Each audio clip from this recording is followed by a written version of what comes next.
Hello, friends. If you're curious about the movie Alien, Romulus, 2024, you're in the perfect place. Don't forget to give this video a quick like, it really helps us out. And if you're new here, hit subscribe to stay updated on all the latest movie deep dives. Let's jump right in. It all begins in the cold silence of space, where loneliness isn't just an emotion, it's a condition of existence.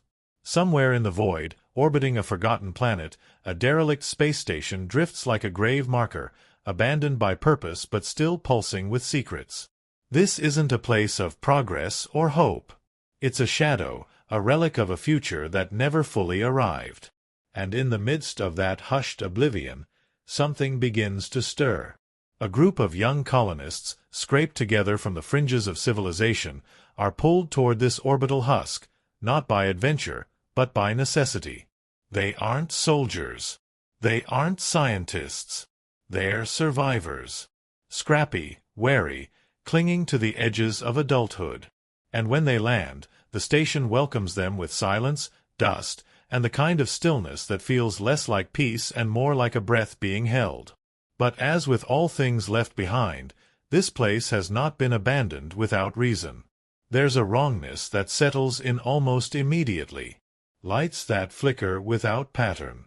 Doors that seem to close just a little too late. Shadows that stretch the wrong way. The station hums with an energy that no one can quite place. Mechanical, biological, something in between. And at the heart of that energy is something older than any of them. Something waiting. What unfolds next is not just a survival story. It's a descent. Into fear, into memory, into something primal that lives inside the human brain, coiled and ancient. The colonists split off, trying to restore systems, to make sense of schematics written in languages they don't fully understand. They stumble across rooms that shouldn't exist, sealed environments that reek of purpose and blood.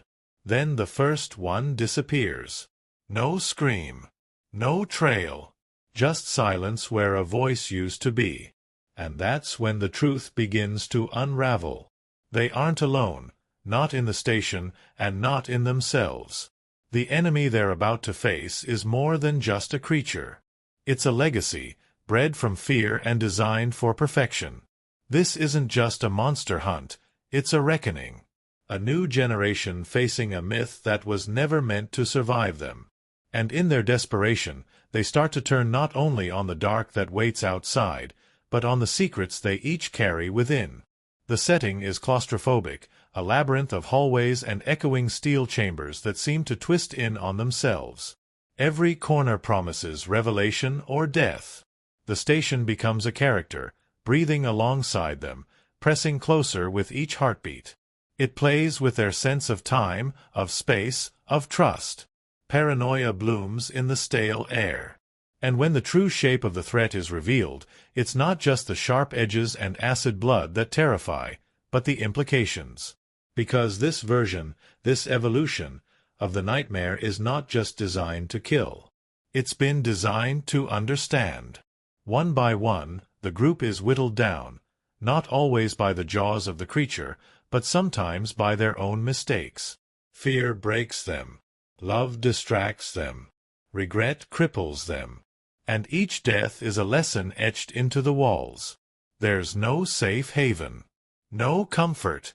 Only the slow, creeping realization that survival might not be possible, and that escape may come at a cost higher than any of them were prepared to pay. Yet in the middle of that chaos, something remarkable begins to take shape. A spark. Not of hope, exactly, but of defiance. They begin to adapt. To fight back. Not with weapons, but with understanding. And in that defiance, they begin to uncover the truth about what this station was, what it was doing, and why it was left behind. The science is brutal. The intent, even worse. They weren't the first to arrive here. They won't be the last. Beneath the station's main reactor, buried behind layers of coated walls and failed experiments, lies the heart of the twist. This wasn't a sanctuary, it was a crucible. A testing ground.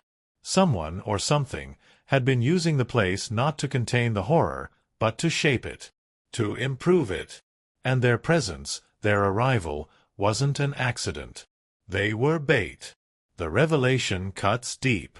The colony they thought had sent them here? Complicit. The rescue ship they believed was coming? A lie. The voices on the radio? Echoes of past screams, looped and replayed to guide them deeper into the maze.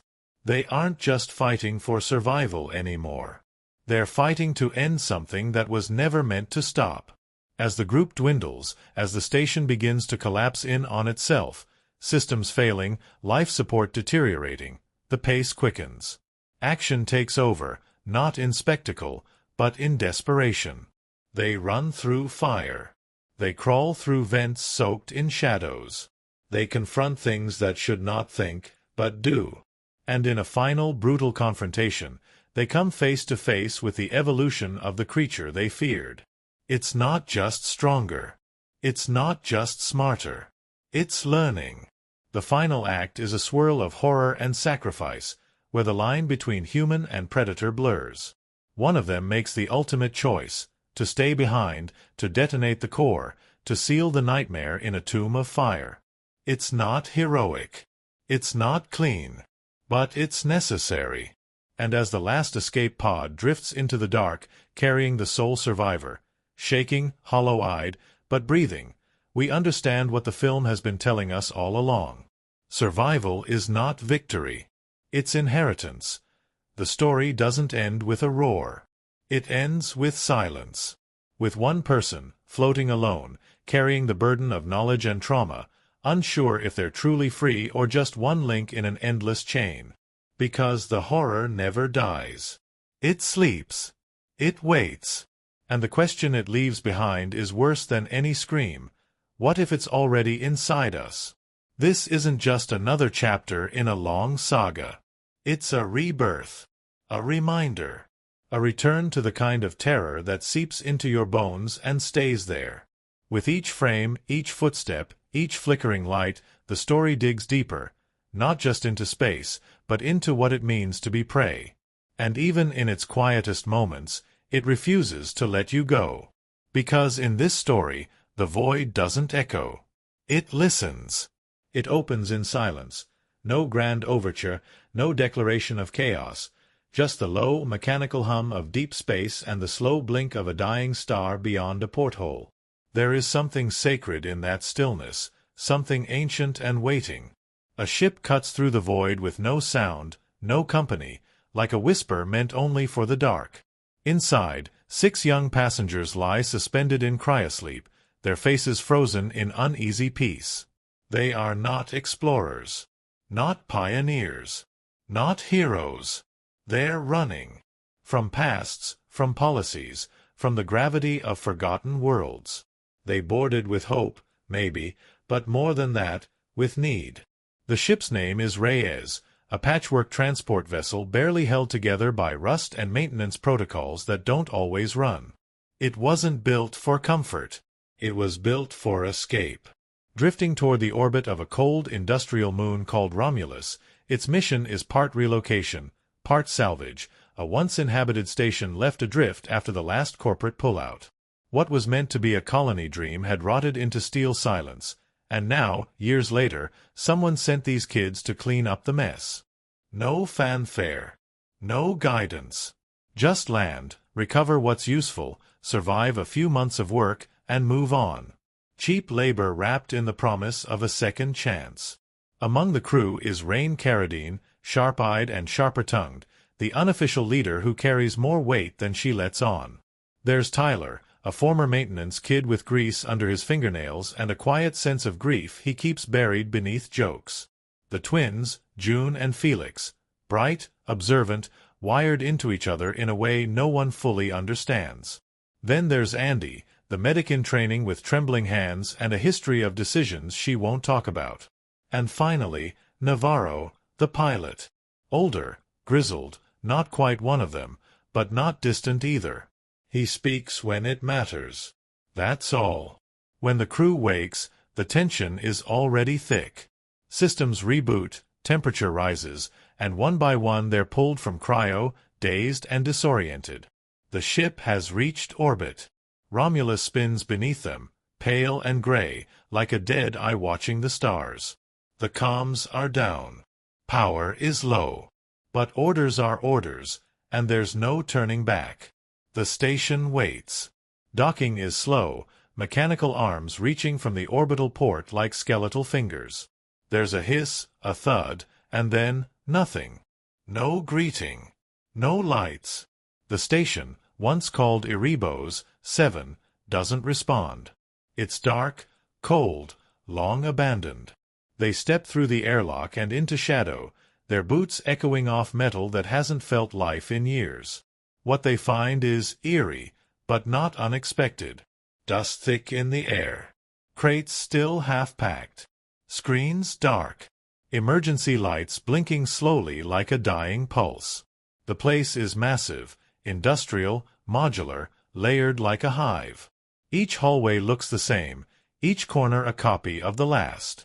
It was built for utility, not comfort, and it feels wrong in a way no one can quite explain. Rain starts issuing assignments. They need power restored. They need heat, food, navigation, the basics. So they split up, standard protocol. But there's unease in the air. The kind that lingers long after the logical explanations run dry. Tyler finds scorch marks near a loading dock, deep, blackened trails that look almost like claw marks. Felix hears movement through the walls, soft and rhythmic, like breathing. Andy, checking the med bay, finds bloodstains that were never scrubbed away. Still, they push forward. One of the twins, June, manages to reroute partial power. Lights flicker back to life in one wing of the station. Cameras begin to boot. Doors unlock. And with that, the station seems to inhale. Machinery groans. Vents breathe. The system wakes, but it does so reluctantly, like something being stirred from sleep it didn't want to leave. As they explore deeper, they start to piece together the truth. This wasn't just a colony. It was a research facility. And whatever they were studying, it never left. They find lab rooms behind sealed doors, filled with notes, sketches, and scans. Strange, grotesque shapes. Ovoid structures. Cellular readings that don't match anything human or known. Audio logs filled with static and strained breathing. One of them plays, and the voice on the other end repeats the same words again and again. We made a mistake. We opened something we couldn't close. Rain keeps them focused, but doubt is creeping in. Navarro begins reviewing the docking logs. There's evidence another crew arrived months ago. But there's no sign of them. No bodies. No records. Just missing time and corrupted data. Then they find the nursery. At the end of a long hall sealed behind heavy bulkheads is a room filled with strange, fossilized structures. Pods. Broken open. Cracked from within. The crew doesn't recognize them, not fully, but something in their bones does. Primal. Terrified. June gets too close. Her scream echoes through the station, but when the others arrive, she's gone. No blood. No struggle. Just her dropped comm and a trail of slick residue leading into a vent. Felix is inconsolable. He insists he heard her voice after, faint, whispering his name through the static. Rain tries to keep control, but the group begins to splinter. Tyler wants to leave. Andy is unraveling. Navarro suggests they stick to the plan, restore full comms and call for pickup.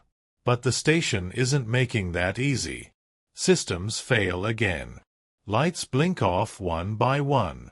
Something is moving in the dark, just outside the edge of their vision. And then the vents open. It happens in a blur. A shape, slick and fast, drops into the corridor. Teeth, claws, motion. Felix screams, fires a flare, but it barely slows the thing. Andy hits the alarm. Sirens wail. Strobes flash. For a few seconds, everything is chaos. Then silence again. And Felix, too, is gone. Now there are 4. They regroup, panicked and breathless. No longer explorers, no longer even colonists. Just prey. Rain demands answers. Navarro, pulling old schematics from the archives, reveals something he didn't say before. The station has a restricted lower level. No map. No access. Just a locked hatch and a warning etched into the steel. LV 1201 materials. Secure biostorage. The name means nothing to them. But the danger is clear. They decide to find the lower level. To see what's really down there. Maybe it's the only way out. Maybe it's madness. But they can't run. Not yet. As they descend through the service shafts, the temperature drops. The lights dim. And the architecture begins to change.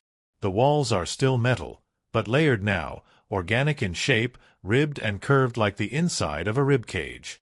It no longer feels like a station. It feels like something else.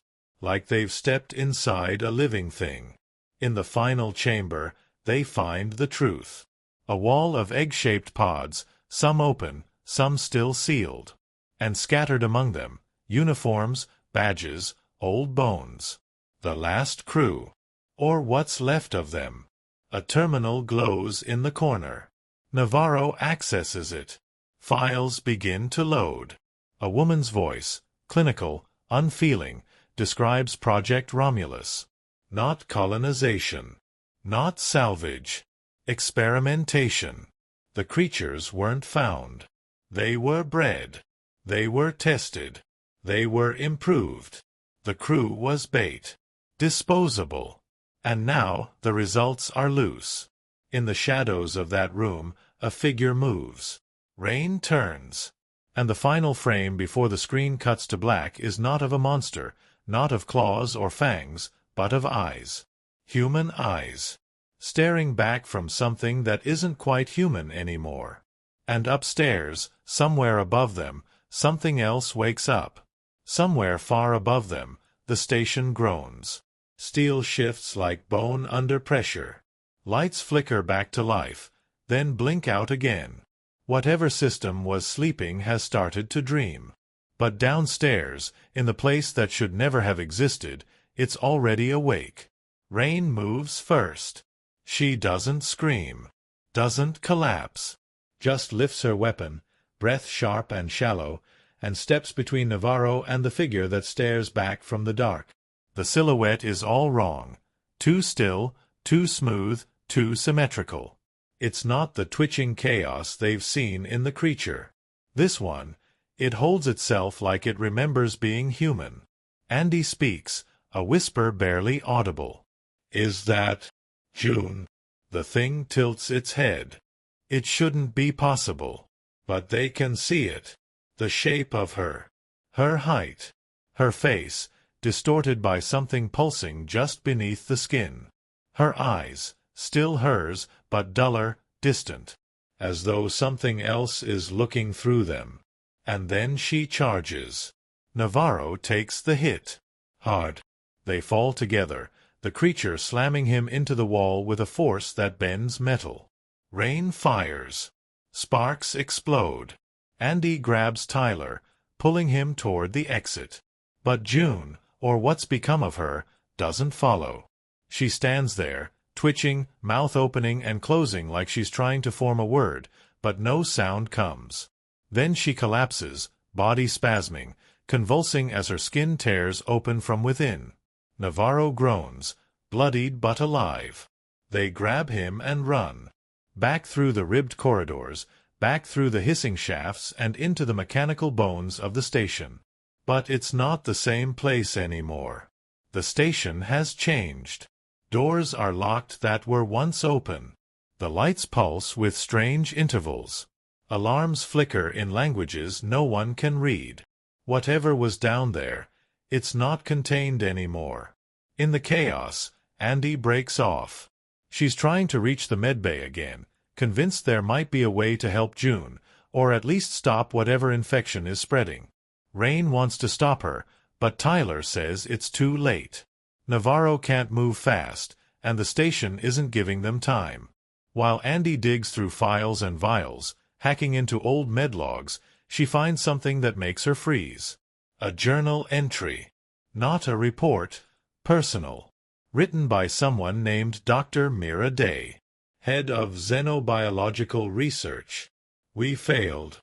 The hybrid is learning faster than predicted. It mimics speech. Emotion. It's not just hunting, it's testing us. If anyone finds this, seal the lower levels. Burn everything. There is no cure. There is no rescue. Andy doesn't make it back. By the time Rain and Tyler find her, the medbay is shredded. Her body is gone. But there's something left behind, a note hastily carved into the glass of a cryotube. Just 3 words, "It knew me." And now there too. Rain isn't the same anymore. She's not trying to save anyone. She's trying to make it count. Tyler wants to run, to hide, but there's no safe place left. Whatever was created here is loose, and it's spreading.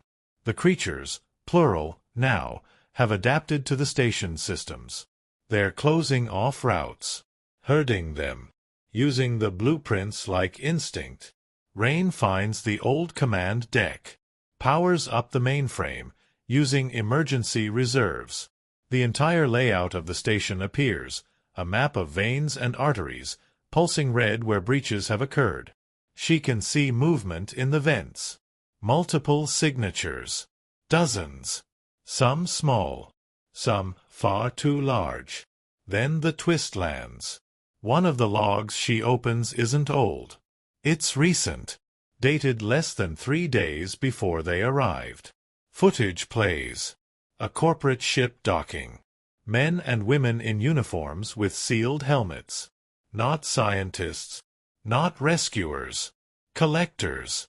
They weren't sent here to clean up the past. They were sent to bring it back. The company, some new iteration of the same old monster, knew what was here. They left it dormant, waiting, and used the crew of the Reyes to test containment. To test response. They were never supposed to survive. Just spark the reactivation of the station's twisted ecosystem. Rain doesn't tell Tyler everything. There's no point. He's barely holding it together. But she does tell him the plan. Blow the reactor. End it. Not because it will make things right, but because it might stop the cycle from beginning again. They head for the engineering core. Navarro meets them in the lower shaft, barely alive, limping, burned. He tells them he saw something. Worse. Bigger. It wasn't trying to kill him. It let him go. Looked into him. Watched him. It's not a drone. It's something else. Something new. Down in engineering, they split up. Tyler and Navarro begin pulling fuses, overloading coolant lines. Rain climbs into the manual override, buried deep in the station's stomach. There's no countdown. No fail-safe. Just heat. Pressure.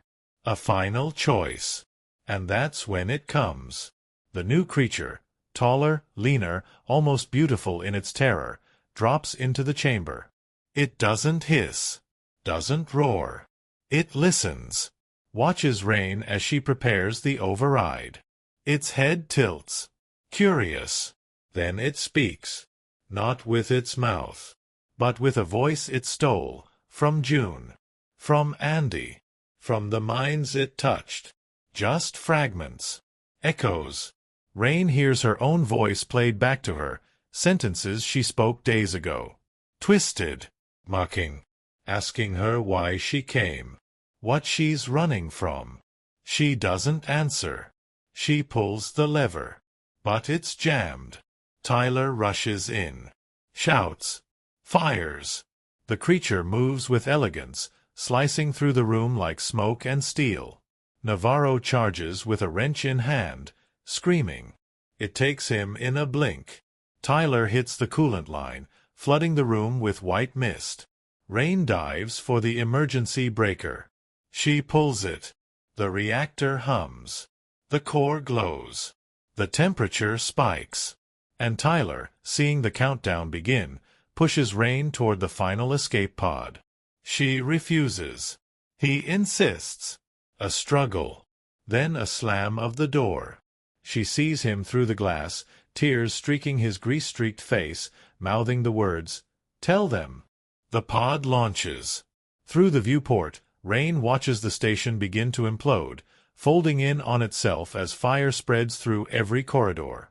One final scream echoes through the void, inhuman, furious, and then silence. Drifting through space once more, Rain sits in the pod. Alone. Her hands shaking, her voice hoarse, she begins recording. "My name is Rain Carradine. I was on the Reyes. We were sent to Romulus under false orders. We were used. The creatures are gone, I think. But if anyone finds this, don't come looking. Don't try to recover anything. Let the dead sleep." She doesn't cry. She doesn't scream. She just watches the stars. And somewhere, deep in the static of her transmission, a second voice crackles to life, faint, distant, repeating her words back to her. Her own voice. Mimicked. Again. The screen fades. And the dark listens. There are no chosen heroes here. No legendary commanders or genetically engineered survivors. Just a group of flawed, frightened, quietly determined individuals thrown into the grinding teeth of something older and colder than any of them can comprehend. The terror that unspools around them is vast, cosmic, unknowable, but it's their personal fractures, their deeply human responses, that make the horror hit home. And at the center of it all is Rain Carradine. From the moment she wakes, there's a hardness to her, measured, not cruel. She doesn't lead because she wants to. She leads because someone has to, and no one else will. You can see it in her eyes before she speaks. She's calculating, not in a cold, detached way, but like someone who's had to think fast and quietly for most of her life. Someone who's learned that emotion is a liability, at least until it's safe. Rain doesn't trust easily. Not others, and definitely not herself. She carries guilt like a second spine, rigid, invisible, ever-present. Though her past isn't unpacked in exposition, we feel it in the way she looks at each corridor like it's a threat, every decision like it's already cost something.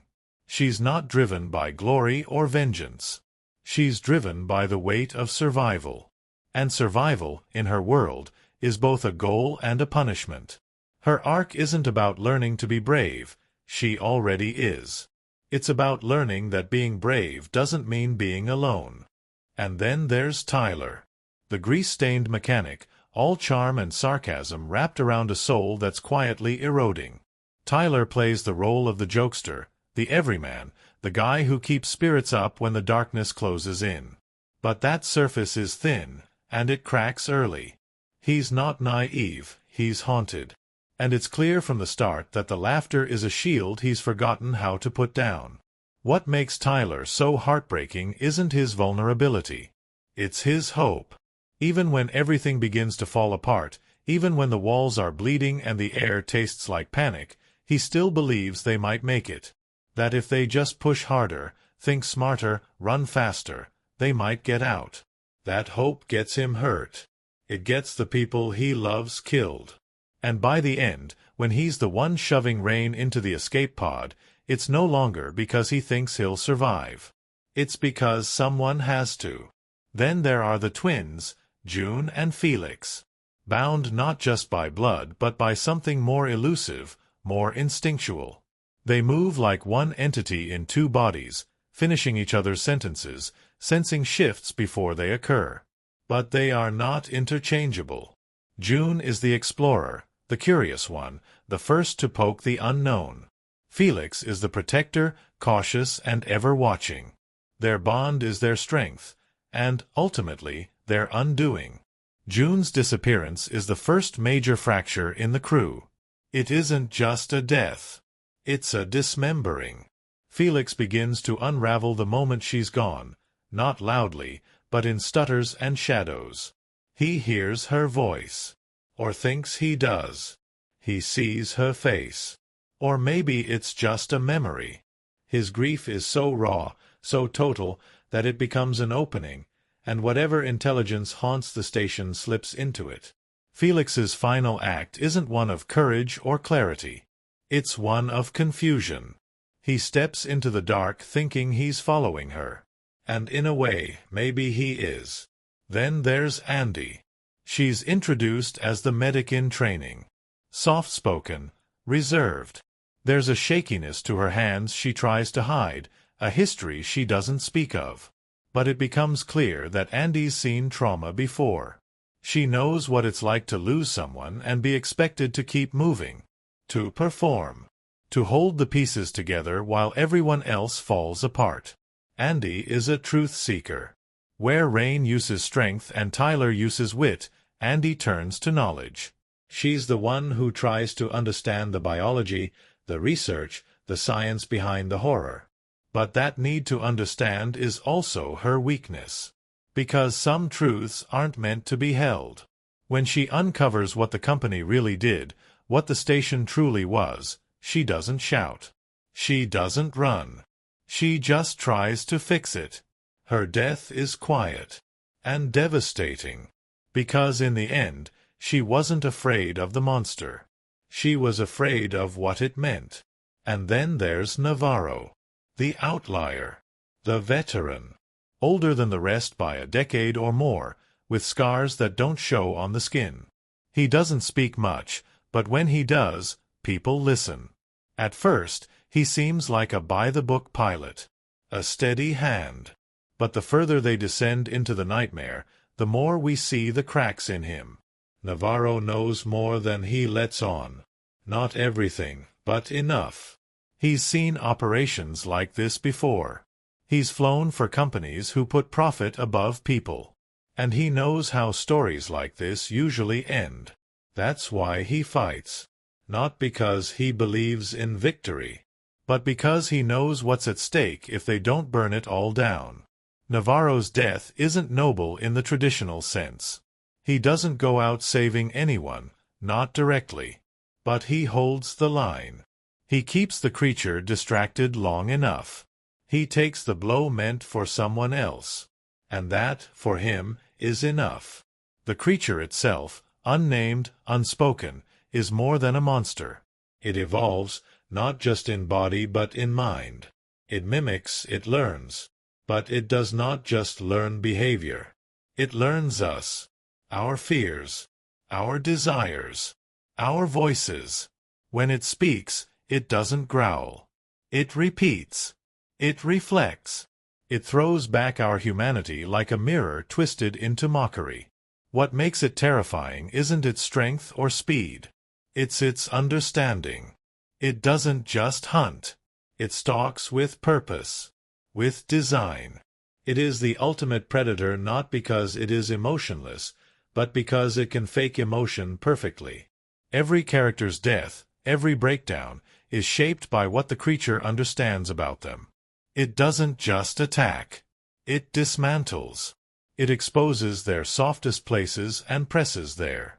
And the station itself, Romulus, isn't just a setting. It's a character in its own right. A sprawling, suffocating organism of steel and code, designed not to protect, but to observe. Its silence is manipulative. Its design, a trap. Its lights and systems seem to respond not to logic, but to panic. The deeper the crew moves, the more the station turns against them, not like a malfunction, but like a predator playing with its food. Rain's relationship to the station evolves with her character. At first, she treats it like a problem to be solved, then a danger to be escaped. But by the end, she sees it clearly, for what it is. A tomb. A test. A warning etched into orbit. And finally, there's the survivor's burden. Rain's escape isn't triumphant. It's heavy. She leaves not because she wins, but because someone has to remember. Her final monologue isn't a speech. It's a confession.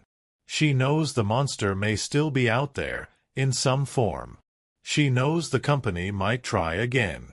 And she knows the only weapon she has left is her voice. And that's what the film leaves us with, not the fear of death, but the fear of silence. Of stories erased. Of truth lost in static. Each character, in their own way, fought not just for survival, but for meaning. For the right to be more than just another scream in the void. And Rain, in her trembling voice, carries them with her. Every name. Every moment. Every heartbeat swallowed by the dark. It started quietly. Tucked away behind layers of secrecy, misleading working titles, and unassuming press releases, the production didn't scream for attention. It barely whispered. But those who listened closely, who paid attention to the spaces between updates, knew something unusual was stirring. What would eventually become one of the most anticipated and peculiar entries in a legendary science fiction saga began like a ghost story told in whispers behind studio doors. Before a single frame was shot, the film was operating under a false name, Broken Vow. On the surface, it sounded like a low-budget thriller or some forgotten post-apocalyptic drama. But buried in production listings and casting breakdowns were clues, references to cryosleep, a derelict station, and something that observes in silence. Fans speculated. Theories multiplied. And then, almost overnight, the truth emerged. This wasn't just a side project. This was part of the legacy. It was alien, but not as we'd ever seen it before. The strangest thing? The man behind the camera wasn't someone raised on horror. Fede Álvarez, best known for brutal and claustrophobic horror like Don't Breathe and his unflinching Evil Dead remake, was the unlikely choice to lead the next installment. But he wasn't just directing. He had written it too. And according to insiders, the pitch he delivered to the studio was so precise, so stripped of excess, that it reportedly impressed Ridley Scott himself. Here's where things get stranger. Álvarez shot the entire film on a radically tight schedule. 40 days. That's it. No sprawling shoot with endless delays. Just over a month and a half, on a set built to mimic an entire space station. That set, codenamed The Cage by the crew, was engineered as a single, continuous labyrinth. Modular hallways, rotatable sections, and transformable chambers, all interconnected so the actors could physically move through the space as though the station were real. No cuts. No illusions. What that meant was that every long corridor run, every frantic scramble through flickering hallways, actually happened in real time. Actors would sprint from one module to the next, cameras chasing them through sliding doors and collapsing vents. The effect was disorienting, and it was supposed to be.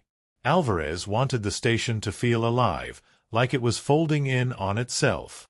Cast members often admitted they got lost during rehearsals. One of them reportedly spent half an hour trapped in a deactivated sector, thinking it was part of the scene. Then came the power outage. Midway through production, during a night shoot, the entire set lost power. Not just a breaker. Everything. Generators failed, lighting rigs died, and for one full hour, the cast and crew were left in complete darkness. At first, they panicked, thinking a system failure had compromised the shoot. But then, something strange happened. Rather than scramble for flashlights and cancel the night, Álvarez called for silence. He had the sound team begin recording. The actors, still in costume and scattered through the set, whispered to each other through the dark. And what they captured, those hushed voices, that tension, that real claustrophobic dread, made it into the final cut. You can hear it in one scene where the characters navigate a powerless hallway. That wasn't acting. That was real. Sound design on the film became a living organism in itself. Instead of relying entirely on post-production Foley, the sound team built a series of live rigs hidden throughout the set. Vents rattled on cue.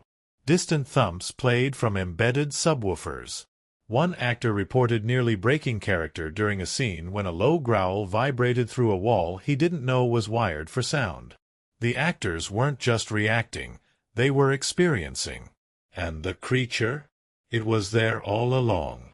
Álvarez and his creature design team operated under an unusual rule. The full creature would never be seen by the crew until the final week of shooting. No tests. No previews. Just shadowy puppets and silhouette effects. The actor in the suit was kept isolated for most of the shoot, rehearsing in secret. His entrance into a scene was always a surprise, planned only with the director and a skeleton crew. When the creature finally made its on-set debut, it caused more than one breakdown. Not because it was loud or grotesque, but because it was wrong.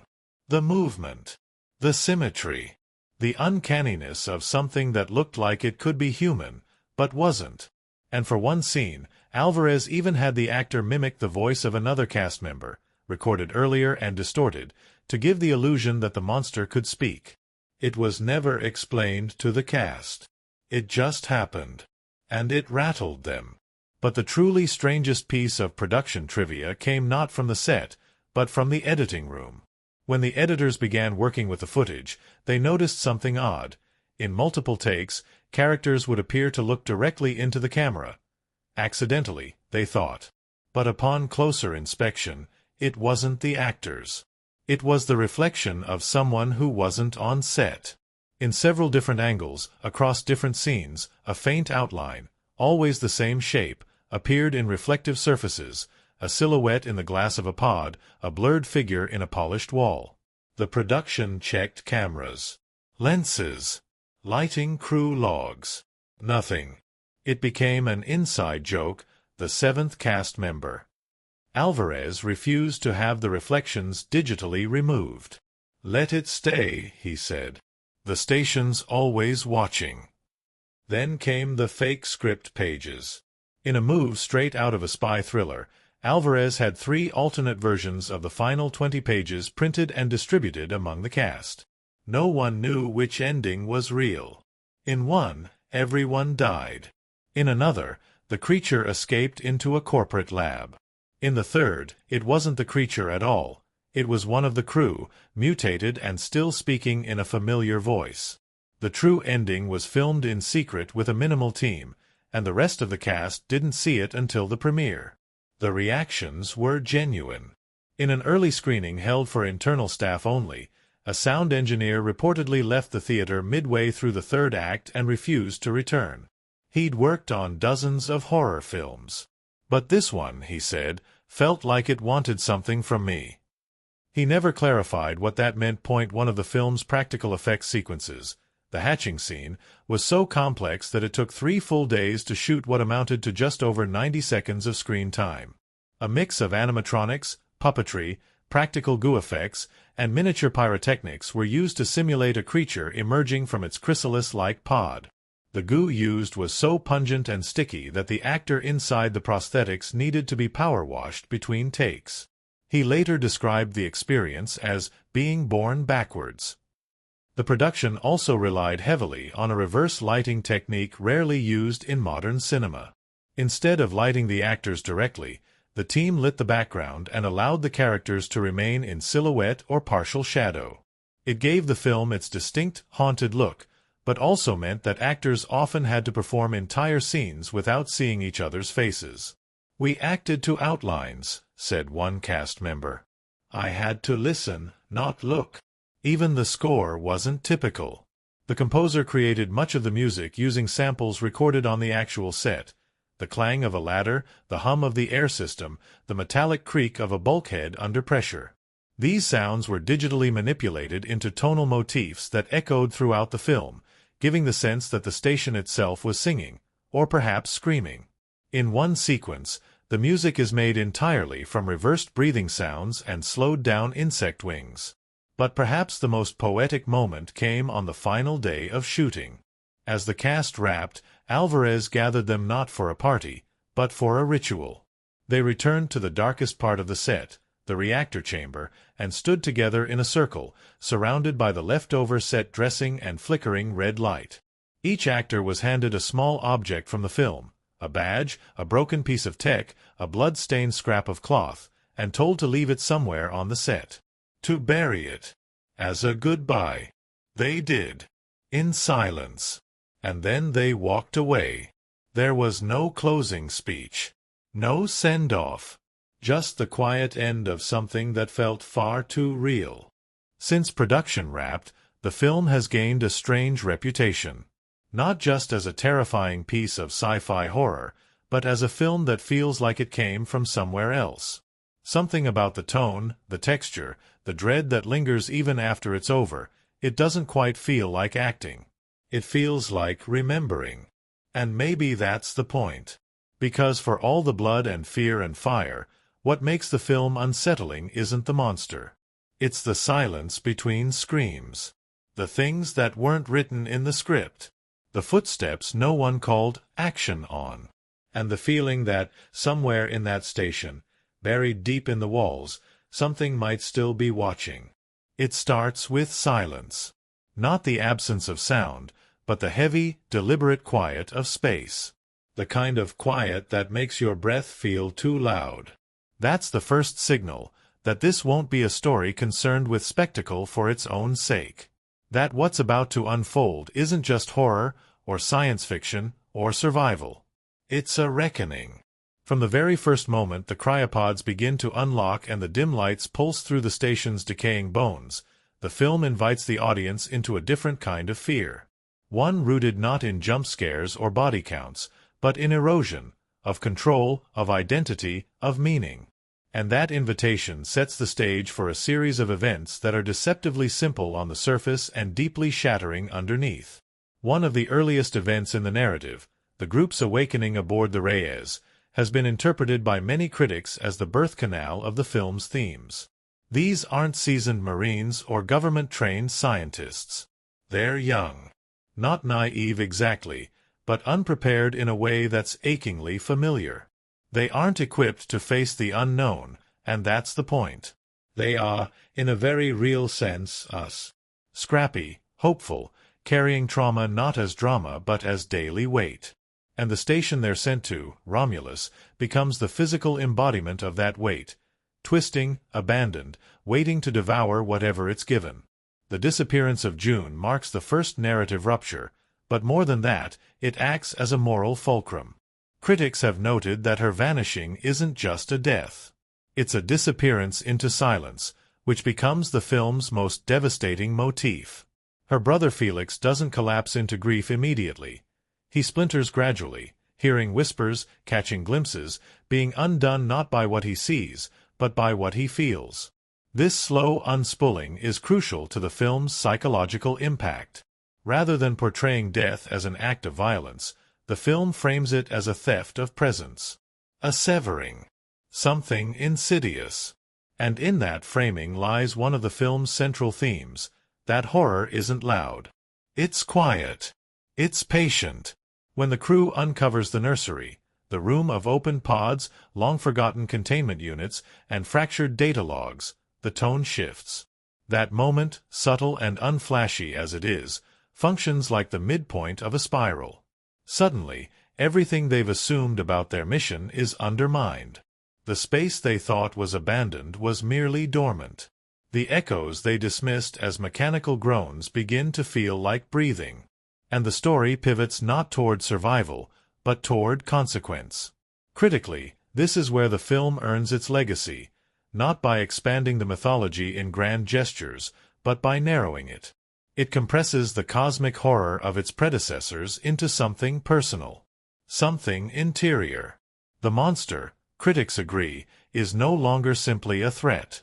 It's a reflection, a mirror held up to the darkest instincts of human design, our obsession with control, our fear of the uncontrollable, and our willingness to sacrifice others in the name of progress. The log files, particularly the ones narrated by Dr. Mira Day, are a masterclass in tonal duality. The cold, clinical language, describing hybrids, memory imprinting, and the creature's capacity to mimic, isn't just exposition. It's indictment. Critics have drawn parallels to historical atrocities committed in the name of science. The logs, delivered with no emotion, become the film's most damning weapon. Because they ask us not to fear the alien, but to fear ourselves. Another event that drew critical acclaim for its subtextual weight is Andy's death, or rather, her erasure. She doesn't die on screen in the conventional sense. She disappears, and what's left is a message carved in glass. It knew me. That line has been unpacked in essays and podcasts, explored not just as a chilling detail, but as a thesis. The monster, in this iteration, doesn't simply kill. It consumes memory. It listens. It remembers. And what that means, what it implies about identity, agency, and the soul, sits uncomfortably beneath the surface. Some critics have described the film's horror as parasitic, not just biologically, but psychologically. The creature infects not just bodies, but thoughts. It doesn't destroy quickly. It waits. And in waiting, it breaks down everything its victims think they know about themselves. When Felix begins to believe he hears June's voice, it's not just grief. It's invasion. His mind becomes a chamber in which the creature walks freely. This dynamic of memory as vulnerability becomes most pronounced in the final act. When the creature begins to speak, not with its own voice but with those it has absorbed, the narrative crosses a line from horror into existential dread. It's not simply mimicking. It's performing, echoing the fears, the comforts, the very essence of its victims. And what it says in those stolen voices isn't arbitrary, it's tailored, specific, as if it knows what will unravel you the fastest. Rain's arc in this moment becomes critical. Her refusal to believe. Her resistance to trust the familiar. She has spent her entire life compartmentalizing pain, building walls out of necessity. And yet, when the creature begins to mimic her voice, her words, her moments of intimacy, her face doesn't change. Because she already knows what loss sounds like. She's heard it before. Lived it. Rain doesn't defeat the monster because she's stronger. Or smarter. She survives because she's empty enough not to be manipulated. And that, too, has drawn deep discussion from critics.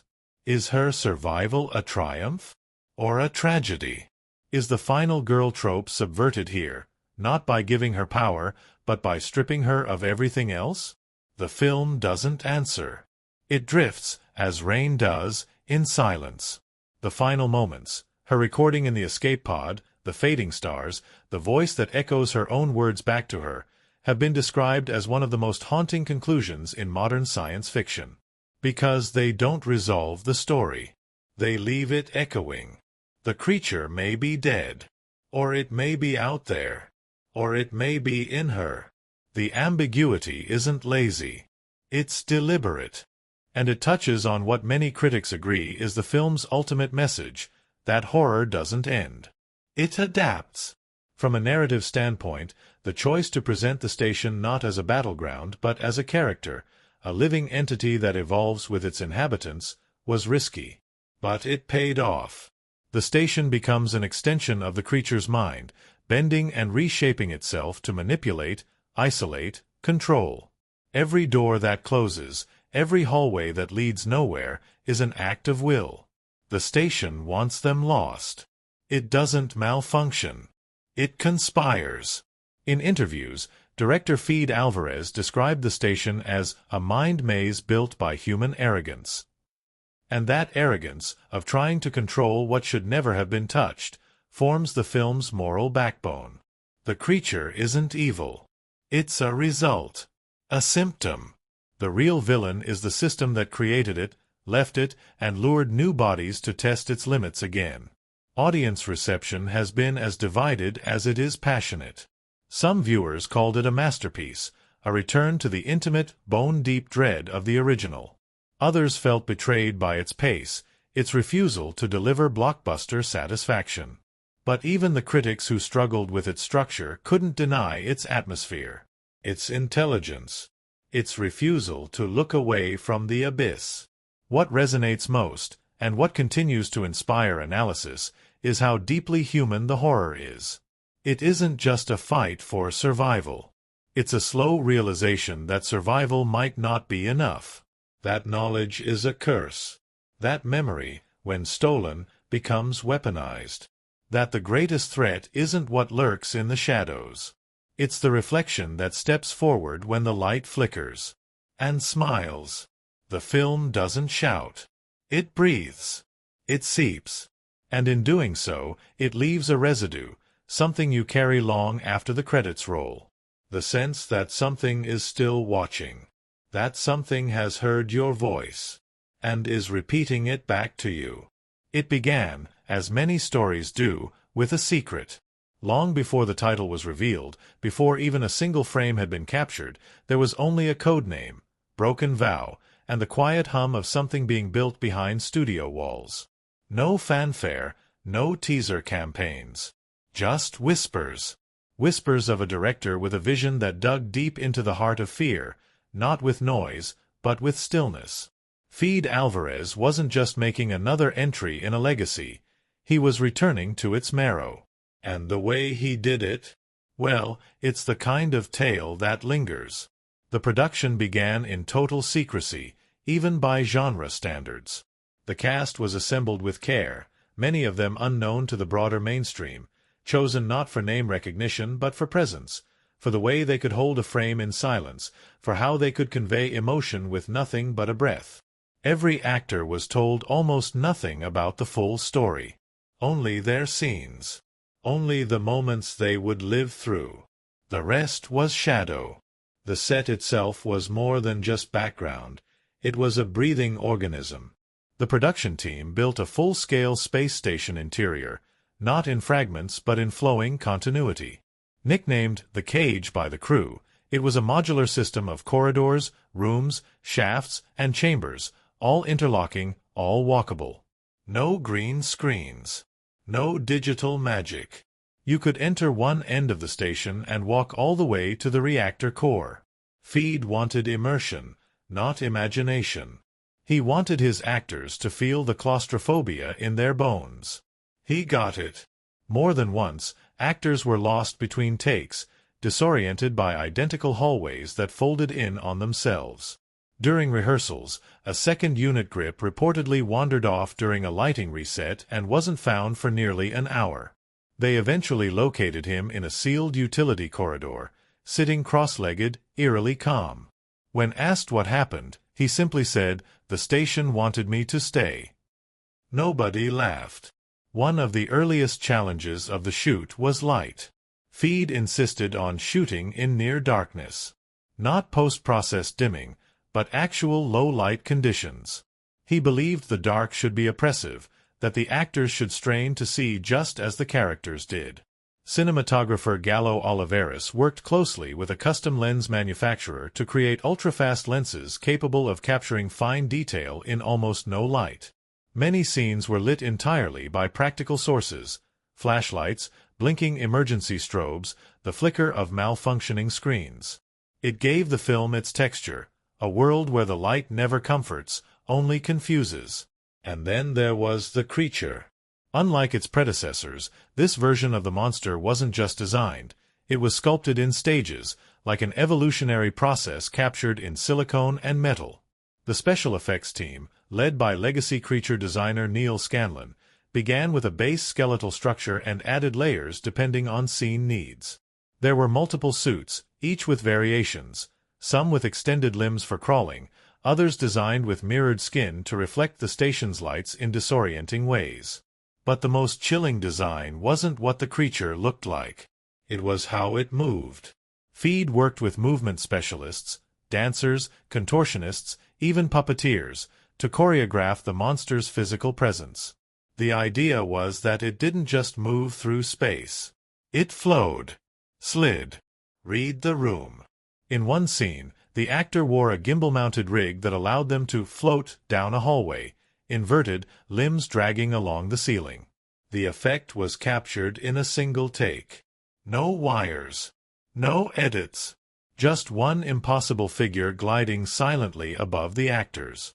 The first time the full creature was revealed to the cast, it was unplanned. Álvarez had kept the design hidden, even from the performers interacting with it. The scene, set in the reactor core, was lit only by a sparking electrical arc. As the door opened and the creature stepped in, one actor screamed for real. That take made the final cut.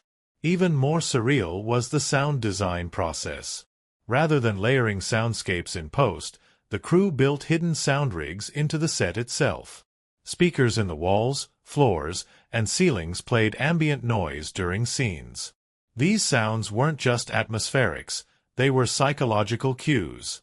Breathing patterns. Low, inhuman hums. Subtle murmurs recorded in reversed speech. The idea was to disorient the actors, to make them question whether they were hearing the monster or themselves. And it worked. One actress admitted she couldn't sleep during the first 2 weeks of filming. "I kept hearing something breathing in my trailer," she said. "They told me it was the sound rig's feedback loop. I'm not sure I believe them." In another scene, a key character is dragged into the shadows, never to be seen again. The moment was shot with no rehearsal.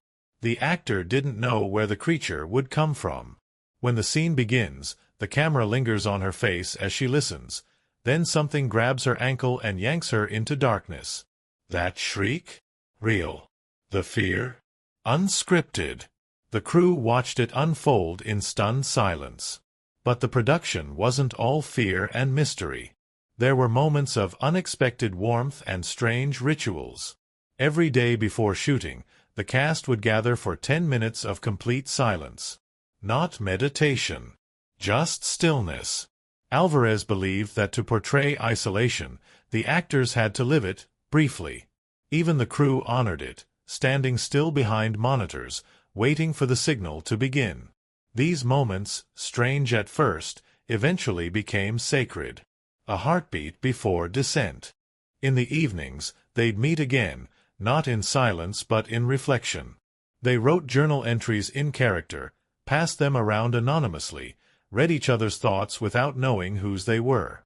These journals were eventually bound into a leather-covered volume and given to Álvarez on the final day of shooting.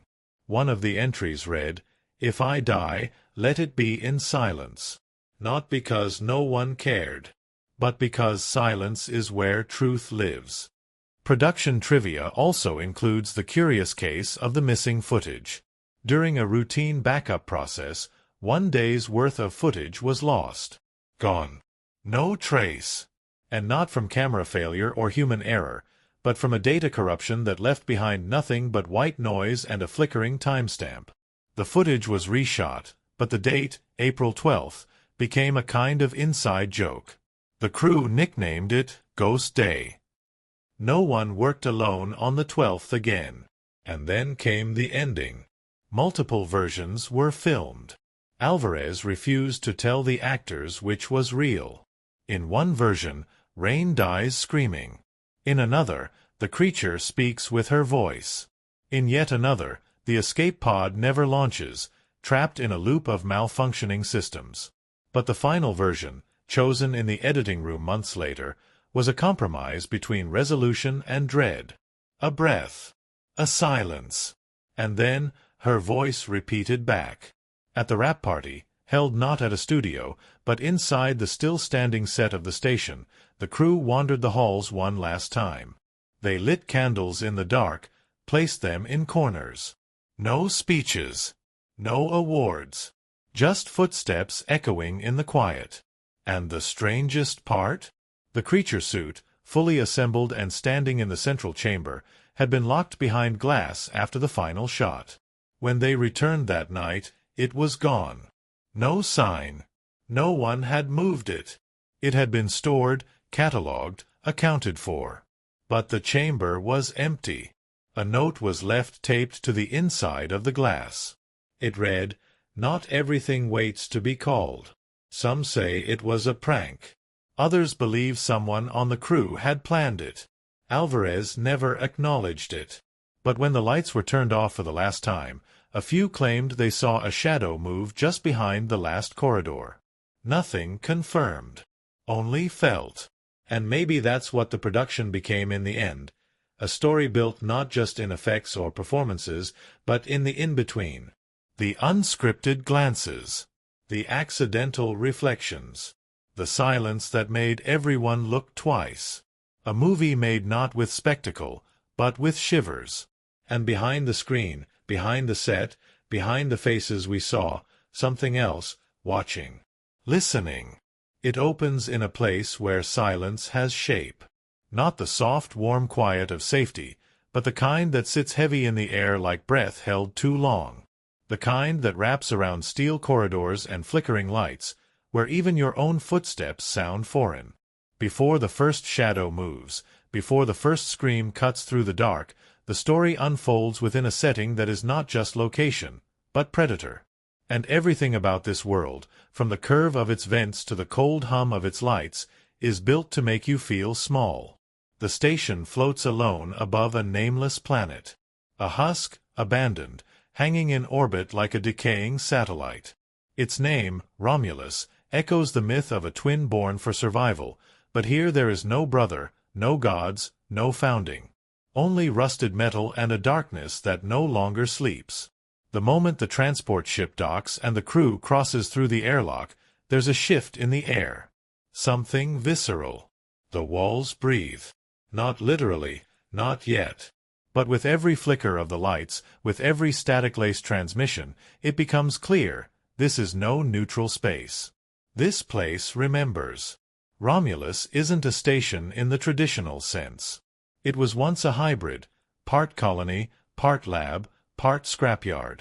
Its design is brutalist and utilitarian, made not for comfort or exploration, but for observation.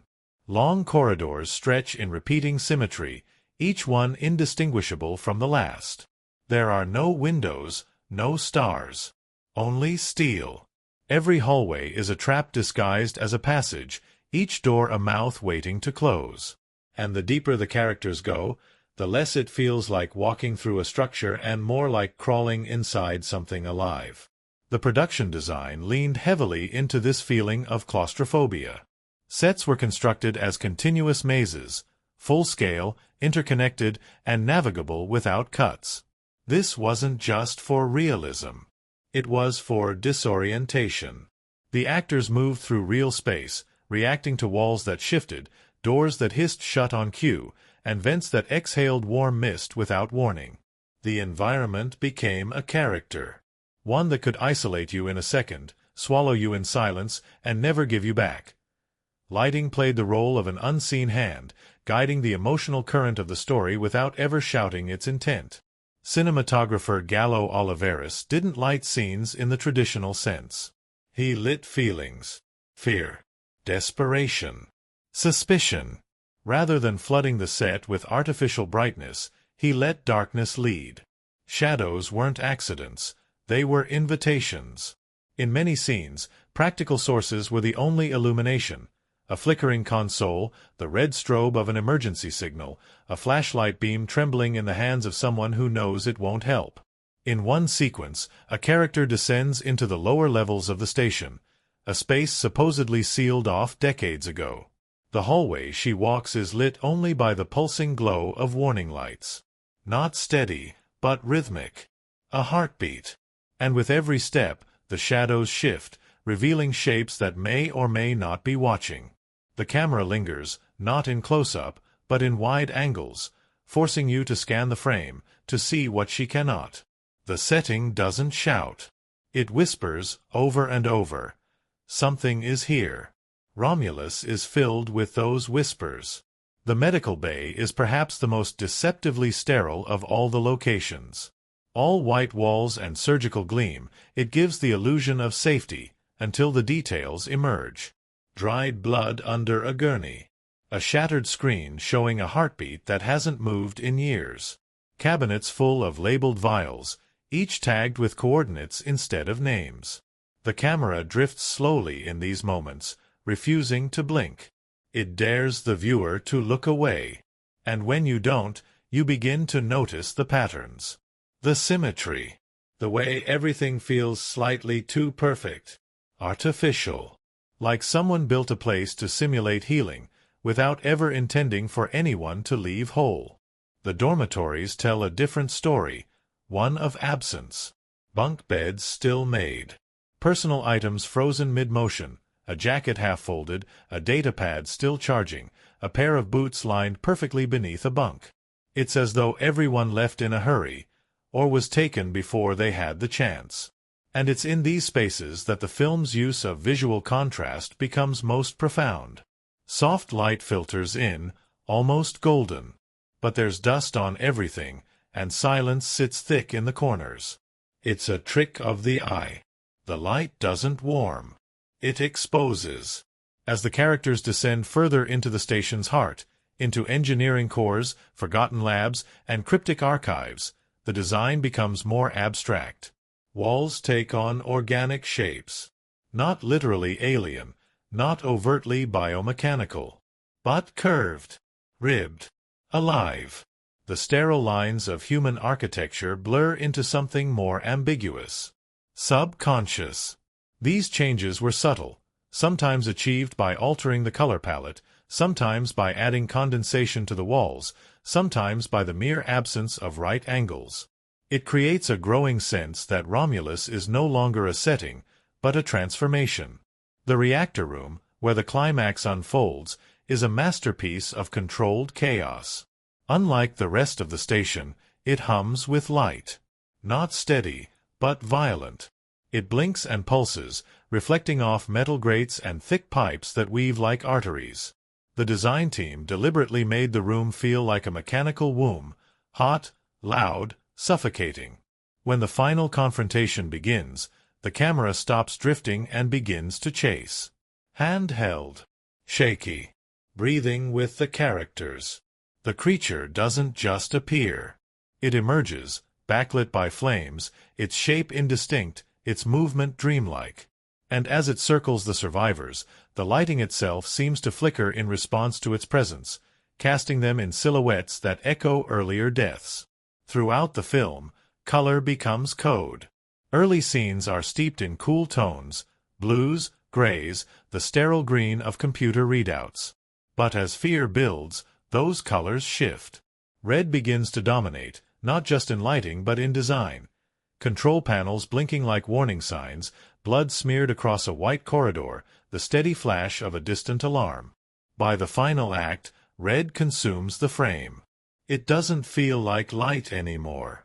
It feels like consequence. Cinematography choices were intentional down to the lens. Most of the film was shot with wide lenses, keeping the background sharp and in focus. This created a constant tension. There was no escape from the frame. You couldn't blur the shadows. You had to see them. And that act of seeing, of being forced to confront what may or may not be lurking, became one of the film's cruelest tricks. Even the sound design tied into the setting's architecture. The station groaned. It ticked. It echoed. Every footstep carried a tale. Every breath felt amplified. In one scene, a character hides in a supply closet, and the only sound is her heartbeat. Except it's not hers. It's the creature's. Slowed down. Layered beneath the soundtrack. You don't hear it consciously. But your body reacts. Romulus, as a location, isn't just a container for terror. It is the terror. Every design choice, every bolt, every corridor, every flicker, was made to erode the boundary between space and self. By the end, the characters aren't just being hunted on the station. They're being hunted by it. And in the rare moments when the outside world is glimpsed, through a scratched window or a malfunctioning airlock, we're reminded how far from safety they really are. The stars offer no comfort. The planet below offers no escape. They are alone in every direction, trapped in a machine that no longer answers to humans. The final escape pod sequence is one of the only moments that breaks the spatial rhythm. It's not industrial. It's clean. Soft curves. Bright surfaces. A false calm. And yet, even here, something's wrong. The reflection of the character's face distorts in the pod window. The stars outside seem to shift.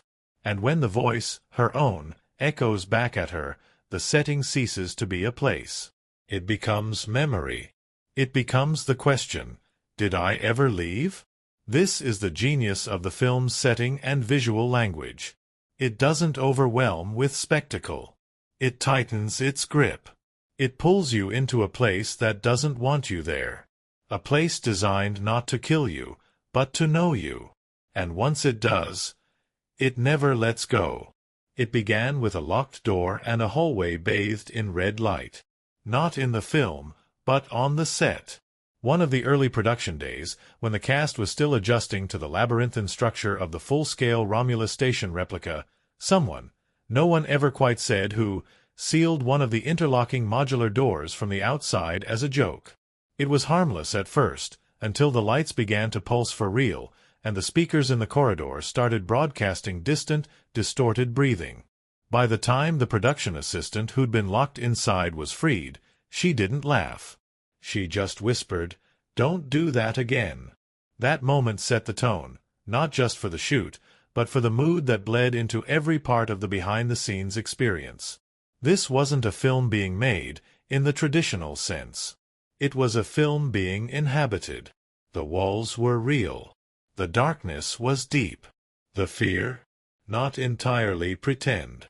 Director Fede Álvarez, known for pulling performances from actors that felt like they were torn from bone and muscle, approached this project not with bombast, but with quiet obsession. He believed the fear should not be performed, it should be lived. That meant building a space where nothing ever quite felt safe. Where every corridor led somewhere real, and often, somewhere wrong. The set itself was a masterpiece of production design, but also a logistical nightmare. It wasn't just a single soundstage with removable walls. It was a living environment, designed to be walked, explored, navigated, sometimes in the dark, often with cameras following silently. But that very authenticity led to unexpected issues. Actors got lost. Crew members lost signal with each other. Props misplaced in one hallway would vanish for hours, only to be found in another corridor as if they'd been moved by unseen hands. One night, after a particularly grueling day of shooting involving what the crew simply called the vent scene, a boom mic operator reported hearing what he believed was a line being whispered from one of the rooms that had been locked and unused for days. When they opened it, the room was empty, but the audio playback had indeed captured a whisper. Just one word, "Here." Fede, when asked about it later, only shrugged. "Let's not delete it." But there were lighter moments too, glimpses of levity in the dim corridors of creation. The cast, most of them young, bonded quickly. With no mobile reception on the closed set and limited tech downtime, they began playing a game between takes called Echo. One actor would hide somewhere in the station and send vague clues, mimicking in-universe distress signals. The others had to locate them using sound alone. It started as a joke, but quickly became a strange, immersive form of character work. One of them, during the game, was so convincingly hidden that they weren't found for 40 minutes. When discovered, they had fallen asleep curled beneath a console. Fede used that image as inspiration for a later scene. Meals were another ritual of contrast. Between screaming takes and smoldering corridor runs, the cast would gather on a separate, brightly lit cafeteria set built just for rest. It was jokingly nicknamed Earth. Full of color and comfort, the space became a kind of sanctuary. There, the actors were not being hunted. They were laughing, teasing each other, passing around notebooks where they scribbled thoughts in character, writing fake journal entries that became surprisingly emotional. At one point, the prop team began collecting those entries, binding them into a worn leather journal that would eventually appear in the background of one of the film's scenes. Among the crew, the unspoken rule was this: let the silence lead. That meant limiting verbal cues on set, reducing noise even between takes. For scenes involving the creature, the atmosphere was so quiet you could hear the hiss of your own breath beneath your mask. Actors often reported feeling the tension in their own bodies long after the day had ended.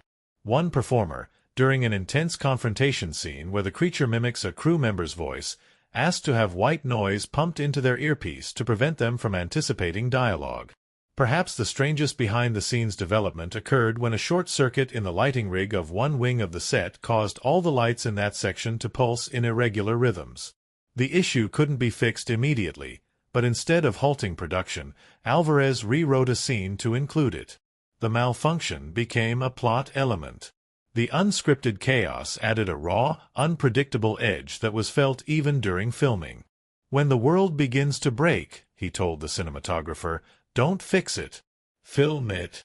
And yet, amidst all the strangeness, there was also extraordinary care.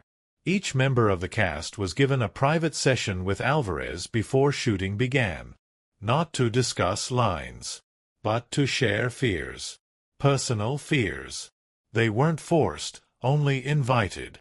Those confessions became touchstones. One actor who spoke of abandonment had a recurring line added to their character, "I'm still here." Another, who feared being unheard, had a scene built around a moment of radio silence that drew real tears during filming. There was one night, a Friday, when the crew decided to screen Ridley Scott's original Alien in the recreation space. Not for study. For reverence. It played in silence, most of the room watching without snacks or commentary. By the end, no one applauded. They just filed out, back into the dark corridors they had built, now with even greater awareness of the footsteps behind them. Creature design days were among the most memorable. To maintain mystery, the full creature suit was kept hidden from most of the crew. When it was finally revealed, during a late-night shoot in the station's underbelly, the actor in the suit emerged from behind fog machines, lit only by emergency strobes. The cast didn't know which take was the real one. Álvarez told the crew to keep rolling through rehearsals. One actor's panic, an almost feral scramble up the wall of a storage room, was entirely real. It stayed in the film. Perhaps the most symbolic challenge came during the final reactor scene. The set was enclosed, humid, choked with artificial steam. The heat from the practical lighting and effects was oppressive.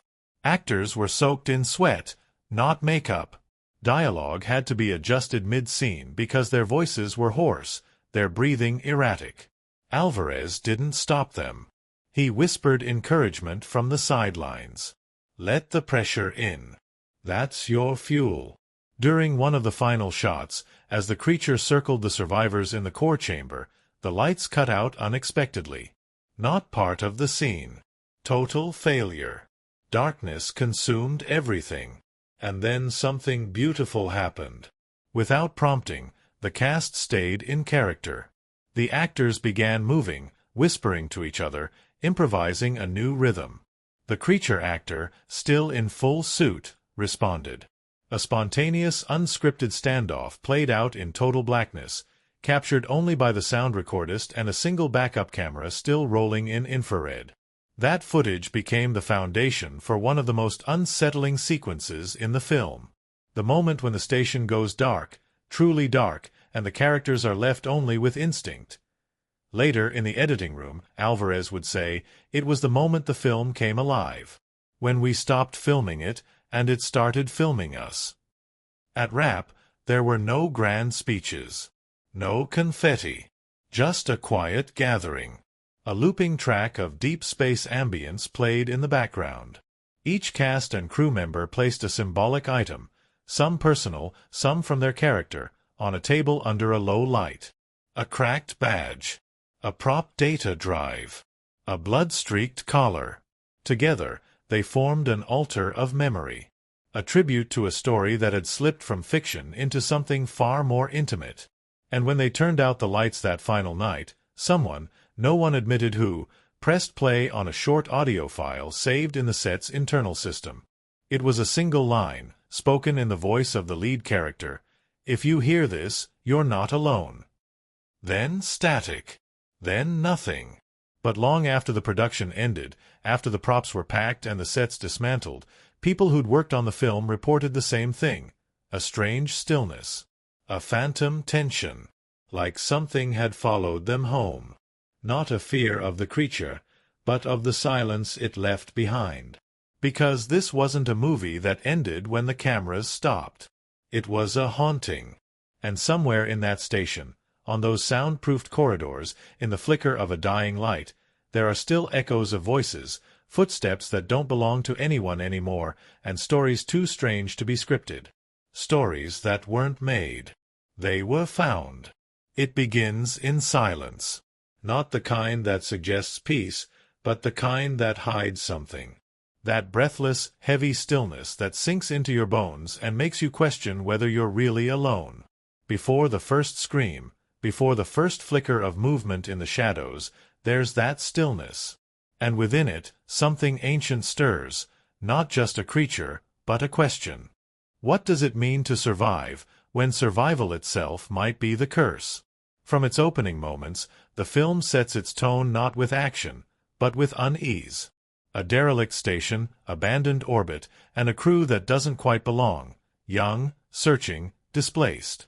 They are not warriors. They are not conquerors. They are remnants. And this, perhaps, is the film's first and most penetrating theme, inheritance of horror. Each character arrives with history, unspoken and weighty. Rain Carradine, with her scarred authority and quiet vigilance. Tyler, whose charm shields a deeper loss. Andy, with her knowledge that never seems to comfort. They come bearing burdens, not dreams. They step into the station not with hope, but with resignation. And in that quiet entry lies the first symbol. Romulus, the name of the station, evoking the legend of the boy raised by wolves, destined to build an empire from blood. But here, the myth is inverted. There are no empires being built.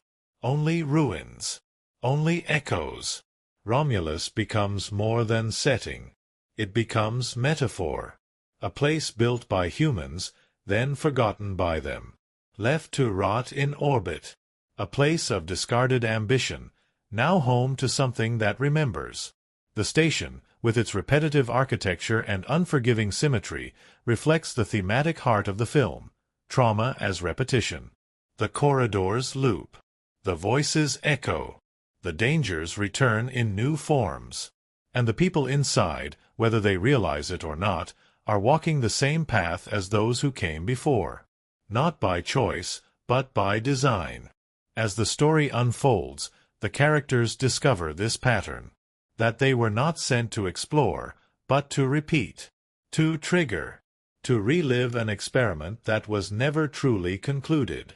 And the creature they face is not merely an apex predator, it is the embodiment of that cycle. Born from scientific hubris, fed by human fear, perfected in the dark. It isn't hunting because it's hungry. It's hunting because that is what it has been taught to do. It is doing exactly what we made it to do. And in this chilling reflection, the film offers its second, deeper theme, creation without conscience. The creature becomes a symbol of this idea, not a monster in the traditional sense, but a consequence. It mimics. It learns. It adapts. Not out of malice, but because it was engineered to. It echoes back not just voices, but choices. When it begins to repeat the character's words, when it speaks in tones that are painfully familiar, it's not just terrifying. It's intimate. It's accusing. Look what you made me. In those moments, it ceases to be alien. It becomes mirror. That mirror extends beyond biology. When Felix hears his sister's voice calling from the vents, when Andy carves her last message into glass, "It knew me," we see the horror of being understood by something that doesn't care. That recognition, stripped of empathy, becomes weaponized. The film suggests that the worst thing the creature can do isn't kill you. It's understand you. Completely. And then use that understanding to unmake you. This leads into another powerful, lingering theme, the fear of intimacy. Rain, the film's quiet center, exemplifies this more than anyone. She leads because she cannot follow. She connects only in fragments. There are glimpses, moments with Tyler, a near confession, a shared breath, but she always pulls back. Because connection is dangerous. It exposes you. And in a place like Romulus, exposure is death. Her journey isn't about becoming strong. She already is. Her journey is about realizing that sometimes strength means letting someone in. But by the time she does, it's too late. Tyler's sacrifice becomes the emotional climax not because of its grandeur, but because of its timing. Rain had just begun to reach for him, to speak not as a leader, but as a person. And in giving her the chance to live, he severs the chance of connection. He doesn't just die, he takes her last fragile hope with him. And so, when she records her final message in the escape pod, her voice is not triumphant. It's haunted, not just by what she saw, but by what she almost had. That, too, is a theme: survival as isolation. Throughout the film, survival is framed not as success, but as aftermath. Everyone who lives carries the dead with them. The creature survives by absorbing, by mimicking, by taking others inside itself, not in communion, but in consumption. Rain survives not because she escapes, but because she is emptied. Everyone she cared for is gone. And when the creature echoes her voice in the final moments, we are left wondering, what, exactly, is in that pod? Which brings us to the film's most ambiguous, and perhaps most philosophical, theme: identity as erosion. In traditional horror, identity is threatened by violence. Here, it is threatened by mimicry, by repetition, by echo. The creature doesn't just attack the body, it attacks the idea of self. It listens. It stores. It replaces. Slowly, without force. And what it leaves behind is not a corpse, but a question. If something can say your words, wear your face, feel your feelings, how do you know it's not still you? Romulus, again, feeds this question. Its endless corridors. Its recycled architecture. Its glitching lights that flicker in patterns too familiar. The station is a place that refuses uniqueness. Every room looks the same. Every loss echoes the one before. Even the creature's movements become a kind of dance, a choreography of remembered deaths. The characters, in trying to escape, are unknowingly playing their parts in a ritual designed long before they arrived, and here, the film offers its final, devastating theme. There is no beginning. Only continuation. The monster is not new. The horror is not new. Rain's story may be unique in detail, but not in shape. She joins a lineage of survivors, all marked by the same quiet realization, that horror isn't something that happens to us. It's something we inherit. The symbolism, layered and subtle, deepens this message. The red lighting, first seen as a warning, becomes the film's dominant color. It floods the screen in moments of tension and calm alike. It stops being a signal and becomes a background, a constant. It symbolizes the way fear becomes normal, routine, unavoidable. The station's design, too, becomes symbolic. The curved walls, the absence of sharp angles, the organic progression from sterile corridors to ribbed chambers. It mimics a digestive system. The characters aren't walking through architecture. They're being processed. From intake to digestion to waste. Even the creature's silence is symbolic. It doesn't roar, doesn't growl. It watches. It waits. It listens. And when it speaks, it does so in voices it has stolen. Its silence isn't emptiness, it's patience. A weapon of timing. A reminder that the greatest threats don't need to announce themselves. They just need to wait for you to stop listening. The few instances of true quiet in the film, uninterrupted silence, are almost always moments of decision. Rain staring at a map. Tyler contemplating the core. Andy flipping through audio logs. In those moments, the silence is not absence. It's presence. The creature isn't there, but its influence is. The silence isn't peace. It's pressure. And that's where the film's emotional resonance lies.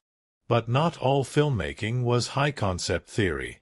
Sometimes, the tricks were as old as cinema itself. To achieve the zero-gravity effect of the escape pod launch, the team built a tilting gimbal that could rotate the pod's interior and used slow-motion filming combined with wind machines and hidden harnesses. The actors weren't weightless, but their environment was shifting beneath them, creating a disorienting motion blur that, when slowed in post, felt otherworldly. In another scene, to simulate the creature watching from within the walls, they used dual-layered glass and reflective lighting. The actor playing the creature stood behind a false wall, their reflection visible only from a single angle. The camera would slide into position, and the reflection would appear, just for a moment, then vanish. No VFX. No CGI. Just optics. And speaking of CGI, it was minimal. Where most modern films might default to digital effects, this one leaned into practical solutions. The creature was a suit. An actor. Enhanced in post only to smooth transitions or remove wires. But the weight, the movement, the breath, all real. This grounded the horror. Made it tactile. The actors weren't reacting to green screen abstractions. They were looking into eyes. So what did all of this amount to? Atmosphere. Immersion. Fear that felt earned, not engineered. The reception from those who understood the language was near reverent. Critics praised the film for its confidence in negative space, for its refusal to sensationalize terror. Directors spoke of it as a masterclass in mood-building. Editors dissected its pacing like scholars. And for audiences, especially those steeped in the legacy of this franchise, it felt like a return to the things that made them afraid of space in the first place. But when it came to box office, the story was more complicated. The film premiered with minimal marketing. Intentionally. The studio and Álvarez believed the film's strength would grow over time, through word of mouth and critical momentum. And it did, but slowly. Opening weekend was modest. It didn't dominate. But it lingered. Held steady. Critics began calling it a slow-burn classic in the making. Fans who initially missed it in theaters found it later, in dark living rooms with headphones on, where the audio mix could sink into their bones. Repeat viewings exploded. Online essays dissected frame by frame. Reddit threads debated the meaning of the final whisper. YouTube analyses played back scenes at quarter speed to catch hidden images in reflections. And slowly, the box office took notice. It became not a juggernaut, but a sleeper. A haunting that wouldn't fade. Not a cultural event, but a personal one. For those who saw it, it stayed. It clung. Like the station itself. Like the voice in the dark. The final irony? Despite its subtlety, its restraint, its rejection of bombast, the film ended up being one of the most profitable per-dollar productions of its year.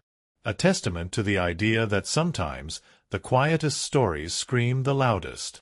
Because in the end, this wasn't a film about monsters. It was a film about method. And when the method is this sharp, this controlled, this precise, the fear doesn't fade when the screen goes black. It follows you home. It always starts with a face.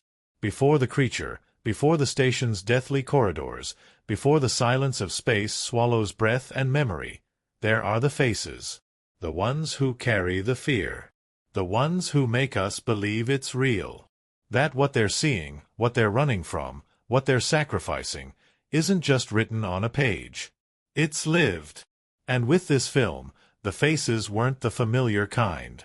There were no marquee names, no household actors called in to carry the weight of expectation. Fede Álvarez wanted something else. He wanted discovery. Faces that felt like they belonged in this world, not ones we'd already seen on red carpets or magazine covers. He wanted youth without polish. Strength without swagger. Vulnerability that hadn't been branded. He found them quietly. Through months of private auditions. Screen tests shot in low light, with minimal lines. Just a look. A breath. A reaction.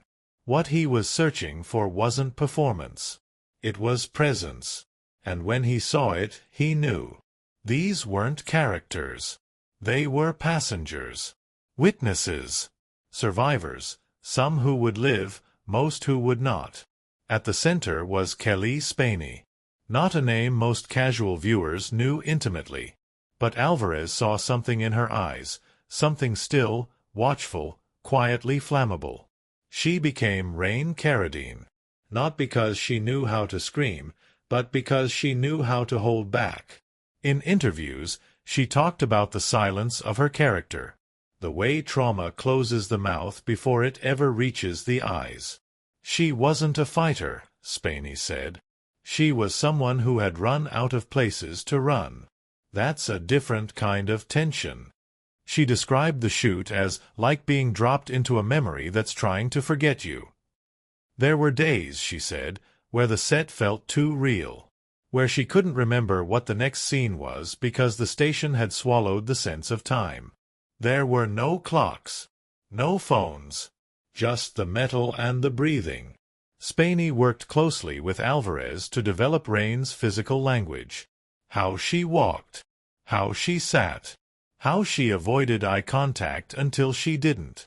They stripped her of anything performative, no big breakdowns, no monologues. Just a woman absorbing, enduring, waiting. And when she finally cracks, when she screams, it's not catharsis. It's consequence. Then there was David Jonsson, who played Tyler. Charming, quick, quietly fractured. He brought a warmth to the film that should have felt out of place, but never did. He became the emotional fulcrum, the only source of laughter, the only one who still believed in escape when everyone else had given up. Off-set, Jonsson was the heart of the cast. He kept spirits high, organized impromptu games in the makeshift mess hall, brought music to rehearsal days. But on set, he descended. Slowly, carefully. And when it came time for his character's final moments, he asked Álvarez for silence. No direction. No cues. Just a long take. One camera. One choice. The result was what critics would later call the stillest sacrifice. A goodbye without a speech. A nod. A push. A door closing. And the sound of breath held long after the scene had ended.